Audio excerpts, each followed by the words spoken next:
It all began on a perfectly ordinary evening.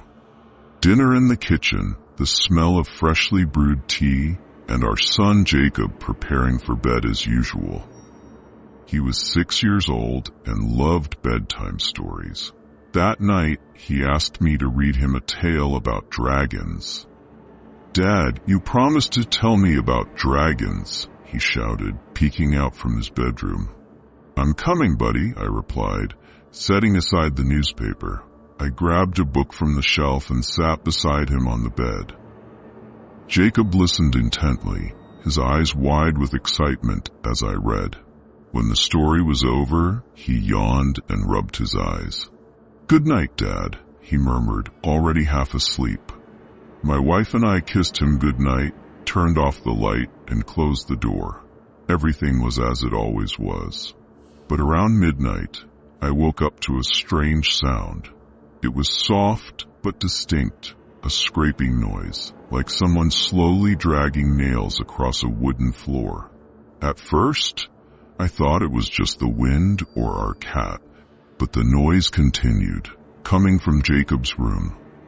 I slipped on my slippers and headed upstairs.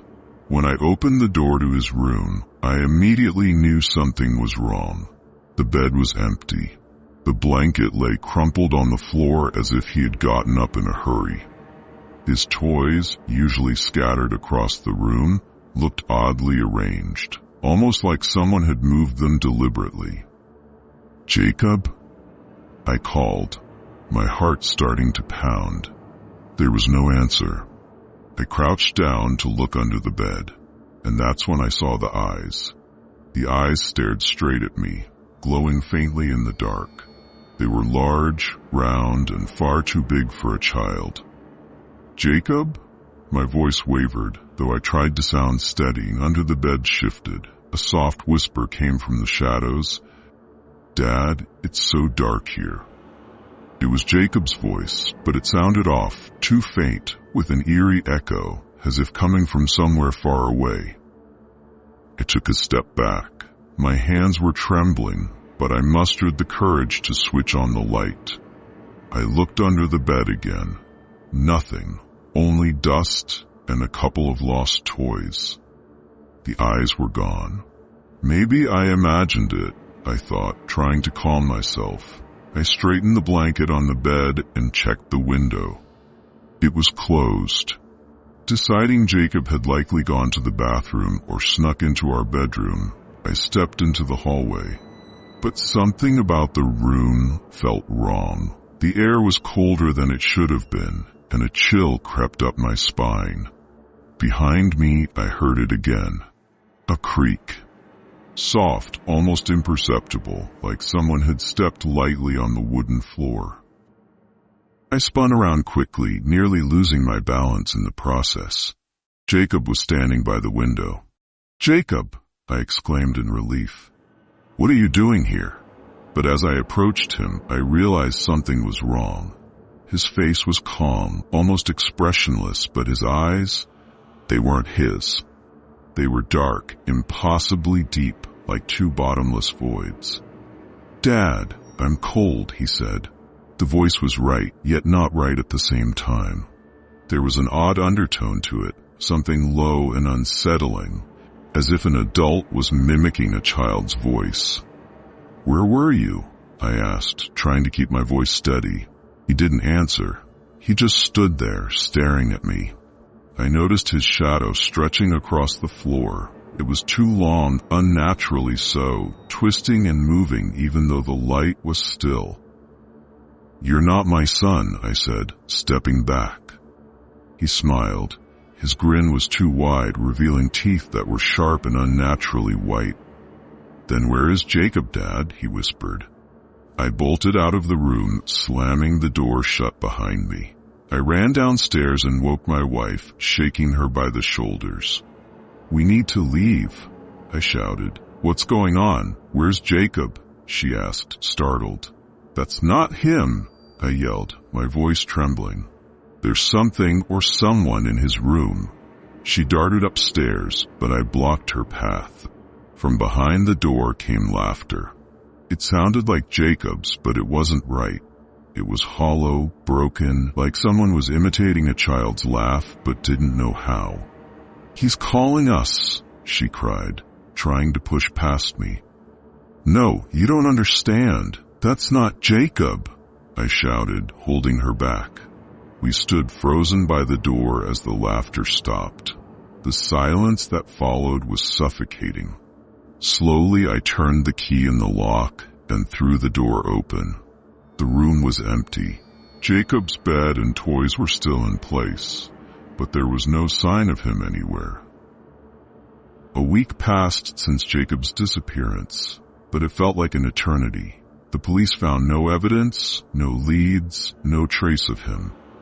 To them, it was just another case of a missing child. But we knew the truth. Every night, something stirred in Jacob's room. Soft whispers, faint footsteps, sounds we couldn't explain. Sometimes I swore I heard his voice calling out to us. "Mom, Dad, help me." One night I was awakened by the sound of something dragging across the floor in his room. The scraping was slow and deliberate. When I entered, the air was thick, heavy, with an unshakable sense of dread. His bed was untouched, but his toys, which we had neatly packed away, were now arranged in a circle on the floor. At the center of the circle lay his stuffed bear. I picked it up, and a chill ran down my spine. On its back, written in red letters that looked like blood, were the words, "He is with you." My hands shook as the lights in the room flickered and went out. In the darkness, I heard footsteps. They were light but deliberate, circling me. "Who's there?" I shouted, my voice echoing in the stillness. There was no reply, but I knew I wasn't alone. The next day, I decided to tell my wife everything. She listened to me with a desperate expression on her face. Her hands were shaking. "I feel it too," she whispered. "I hear his voice every night. He's calling me." "It's not him," I said. "It's something else." She didn't answer. In the evening, I noticed that she had entered Jacob's room, although we had agreed not to go there again. I could hear her whispering something, but I couldn't make out the words. When she returned, her face was pale. She squeezed my hand and said, "He wants to come back." I didn't ask her what it meant. Deep down, I already knew the answer. We decided to leave the house. We packed everything and sold it for far less than it was worth. I thought moving would free us from the nightmare. It didn't. The first night in our new home, I heard whispers under the bed. "Dad, I'm here." I froze, not wanting to wake my wife. My heart pounded in my chest. Slowly, I leaned over and looked under the bed. Two eyes stared back at me, large and glimmering like an animal's. "Jacob?" I whispered, the word escaping my lips before I could stop it. The reply was laughter, broken, mechanical, like someone trying to mimic laughter without understanding it. I scrambled back, but the eyes remained fixed on me. Then, suddenly, they vanished. The next morning, I found his stuffed bear on my nightstand.